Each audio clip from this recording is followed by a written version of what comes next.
It's your boy Light Burley transmitting from 52 land. Breaking down the science of the 52 once again.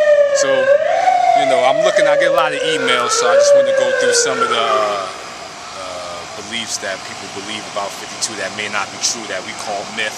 So you can look at me as the myth buster of all that nonsense. And one of them is this punching, and how you would punch off your skull and crossbones, and like that is not associated with boxing. This is a big myth. 52 has always been a knuckle game, so it has a lot to do with boxing. And a lot of boxers paved the way for the principles that turned into a lot of these fancy moves, came from principled moves. So one move we'll look at is the skull and crossbones, used by Ezra Charles. So here, I throw up my bones.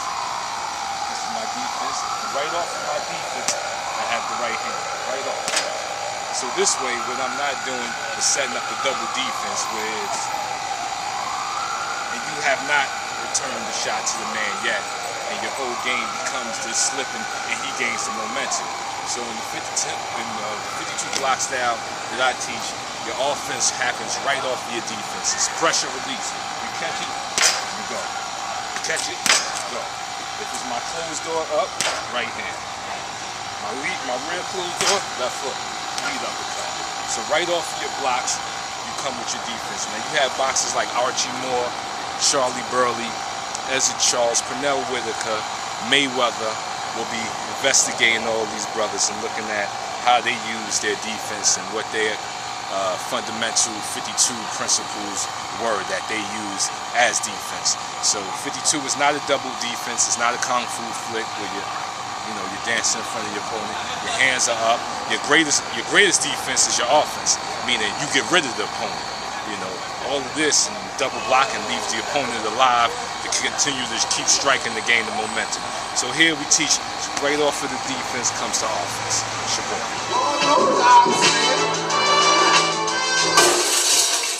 Peter Jackson was a feared and respected scientific fighter who had shown skills unseen up to this point. He had mastered the skill to snap his left hand out and follow it with his right. What made this skill so different is because up to this time, fighters would hold with their left while hitting with their right. The genius of Peter Jackson, created what is now known in boxing as the 1-2. He died of tuberculosis, but some say he died from a broken heart from never getting the chance to compete for a title. George Dixon, the first black champion, or black man to hold a championship belt. He would fight in small, tight circles because spectators would bring billy clubs to beat on his shins if he was forced to the ropes. This is the evolution of the footwork. As we can see, he's taking small steps to the right, turning the man while constantly hitting him. George Dixon, the first black champion.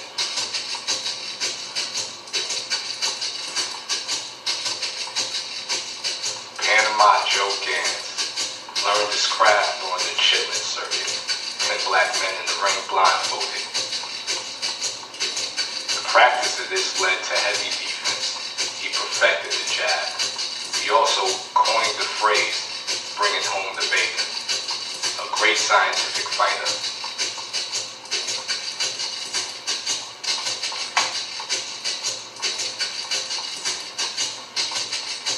Jack Johnson, past master, one of the greatest defensive fighters ever, quoted by the reporter Damon Runyon. No greater defensive fighter other than Jack Johnson ever lived, or times his blocks and parries to set up his opponents with alternate lefts and thrusts to the head, all done with the speed and ease of a featherweight. Like a bullet, each one of his gloves had someone's name written on it. Jack Johnson's moves later become the blueprints for Uptown, Windmill, Closed Door. Charlie Burley, a great defensive fighter, unknown the most, dubbed by Ray Robinson because he was too good, as most would say. Fought Archie Moore as a Charles. Here we take a look at his range fighting. Ezra Charles, another great defensive black champion. The first black man to receive the champion from another black man, Joe Louis. Here we take a look at the use of skull and crossbones. As we see in this freeze frame, the elbow is up. He's waiting for the incoming blow. Nothing comes. He lets go with two left hooks. The old mongoose, Archie Moore,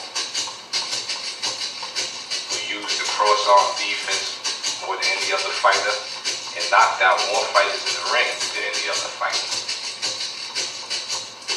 Here we take a look at the closed door to the cross-arm defense he's going to use here, coming up in a minute.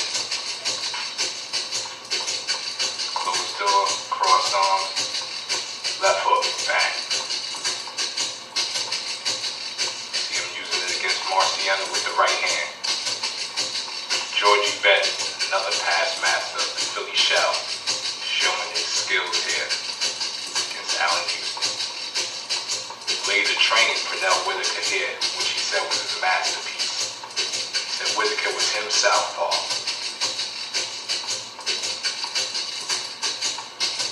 Take a look at the block, catch, bang, give it back, the counter punch. Big George Foreman learned his cross-arm defense from Archie Moore. See him using it here, picking off the jab, staying close. We take a look up at the setup for Windmill, done by Sugar Ray Leonard, showing the footwork. Here it comes. Bang with the punch. Another young, defensive great fighter of our time, Floyd Mayweather. Here we take a look at Winky Wright, using the peekaboo, picking off the jab, punch it back.